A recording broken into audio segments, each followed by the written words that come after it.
સુરેશ શહેરમાં રહેતો એક સફળ બિઝનેસમેન હતો.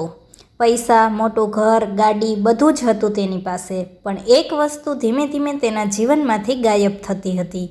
તેની માં. તેની માં કાંતાબેન ગામથી આવીને તેની સાથે રહેવા લાગી. શરૂઆતમાં બધું સારું હતું, પણ પછી સુરેશ અને તેમની પત્ની માટે માં એક જવાબદારી બની ગઈ. એક દિવસ સુરેશે કહ્યું, માં, તમને સારી કાળજી મળે એ માટે હું તમને વૃદ્ધાશ્રમમાં મૂકી દઉં.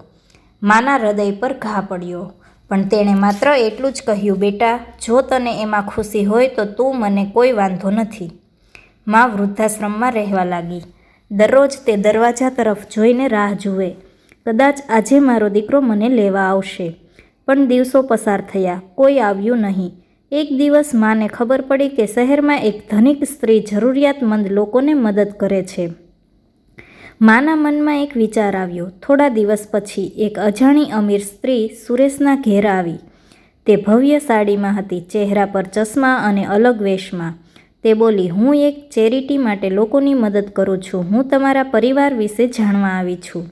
સુરેશ અને તેમની પત્ની ખૂબ સન્માનથી વાત કરવા લાગ્યા.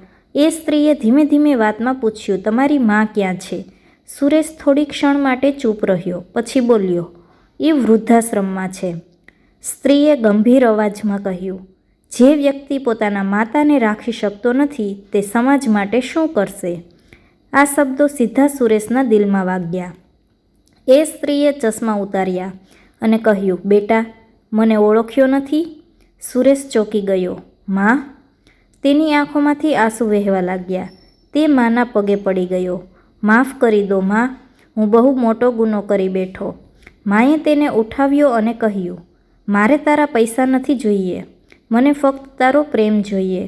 તે દિવસ પછી સુરેશે માને ઘરે પાછળ લઈ આવ્યો. હવે તે સમજ્યો કે દુનિયામાં સૌથી મોટું ધન માં છે. આ પરથી આપણને શીખ મળે છે કે માતા પિતાને ક્યારેય બોજ ન સમજવા જોઈએ. તેમનો પ્રેમ અને ત્યાગ જીવનનો સૌથી મોટો ખજાનો છે.